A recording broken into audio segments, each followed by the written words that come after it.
O-rings are used in a wide range of industries to help you tightly seal the connections in pipes, tubes, and other elements of complex hydraulic and pneumatic systems.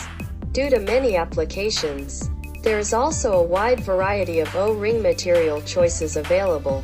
Nitrile, Buna, Neoprene, Ethylene Propylene, EPDM Rubber, Silicone, Fluorocarbon, Viton, and PTFE, Teflon, are among the most commonly used compounds for O-rings and seals.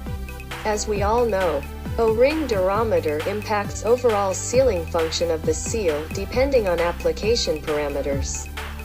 Softer sealing materials with lower hardness readings will flow more easily into the microfine grooves and imperfections of the mating parts, the gland, bore, rod or seal flanges. This is particularly important in low-pressure seals because they are not activated by fluid pressure. Conversely, the harder materials offer greater resistance to extrusion. In actual production process, too soft or too hard natural rubber is not easy to be formed, which causes a much long cycle time. For example, the 90-degree natural rubber O-ring in this video, the cycle time is up to about 10 minutes.